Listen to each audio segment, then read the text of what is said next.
Gears 5 is meant to be the return to form for the Gears of War franchise.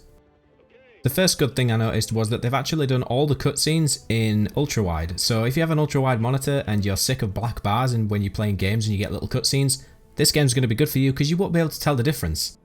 All the graphics that I have are set to Ultra, as well as I've downloaded the Ultra HD texture pack as well. And to be honest, the difference between the cutscenes and playing in game, there really wasn't that much difference. I was very impressed with how fluent it was between the two things. One thing you will notice while playing the campaign is there is a lot of minute detail on the surroundings. I mean, look at the pens, you've got the picture, you've got the cabinets filled with all the files and stuff like that, as well as the details in the background with all the buildings. It's just very in-depth. But on the flip side of that, you've got the mountains, the sky, the buildings, and all the rest of that good stuff that's really high quality. And every time the game kept giving me a breather, I'd actually have a look around because there was just so much to actually take in. But in terms of the actual campaign and storytelling, it definitely tries to live up to Gears 1 and 2 in the way that that told the story. It's definitely more focused on the actual individual characters interacting rather than just, here's a story. Yeah, that was cool, wasn't it? But from what I've played so far, I haven't quite finished it, but I've got near the end. I would say that it's definitely got a lot of memorable moments in it, similar to Gears 1 and 2, which is good because 3 and 4, there were a few memorable moments in 3, but 4 especially wasn't that great. Although, as always, this is personal preference, so please don't hate me for having a different preference. The only real negative so far for the PvE co-op stuff so far, I would say, is every time you start a game of, let's say, Escape, it plays this cutscene. Every single time. And it isn't a short cutscene, it's a long cutscene, and you see it every single time. So if your game quits, or someone kicks you out, or it doesn't find anybody to play with you, and you want to do it again, you have to watch this cutscene again. I don't know why you can't skip it.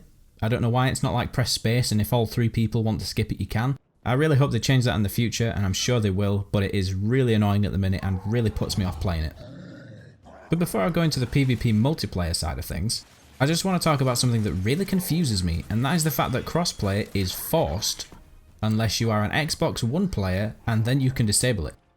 And that's only for ranked as well. Now if you look at this image on the left, all the little screens mean that they're PC players. So my team was full of PC players and the other guy had 4 Xbox players. Now PC is renowned for having more accuracy than Xbox or any controller uses. This kind of just comes part and parcel. You have a keyboard and mouse, you can precision move your crosshair to where you want to aim. That's just common knowledge. Why they've made it an opt-out on one side, I don't know. If they made it so that it was PvE, I wouldn't be that bothered. Crossplay on PvE is fine, it makes no difference. However, crossplay on PvP, where only one side of the argument can actually opt out of it, is ridiculous. I looked everywhere to be able to turn it off, and I can't.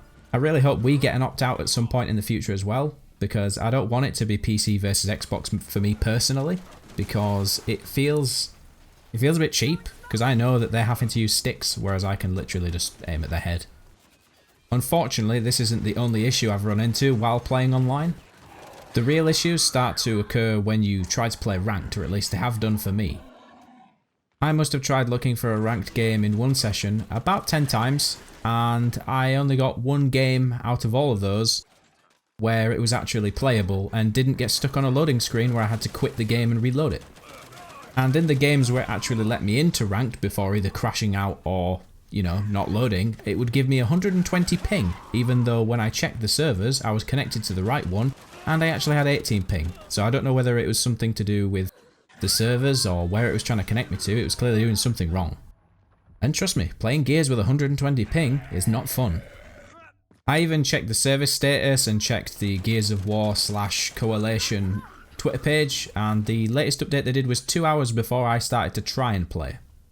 So I don't know whether it's the server capacity or what, but honestly it is absolutely horrible to try and play the ranked mode at the moment, to the point where I literally just quit the game and thought, I'll just try again tomorrow, or play campaign. One of the two.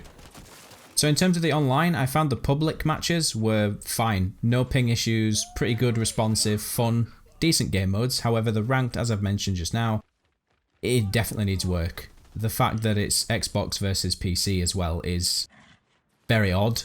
And also very odd, as I mentioned, that you can only opt out on the Xbox. But overall, I think that it's pretty fun so far. It could obviously use a couple of updates and a couple of tweaks, especially with the servers.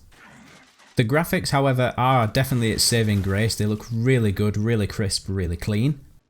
The audio is, as to be expected, really good, AAA quality. The campaign has pretty good storytelling. It kind of is a lot more reminiscent of the earlier days of Gears of War. However, the multiplayer is very conflicting, confusing, and very unfortunately not working properly. So to be honest, my verdict would be, if you're a campaign kind of person and you're playing it for the co-op and single player aspect, go for it. It's really good. I enjoy it quite a lot. I'm playing it with friends and going through it at different chapters and different paces. If you're in it for the multiplayer, however, I would say maybe hang about until they do a launch day patch or further patches to update and fix the matchmaking.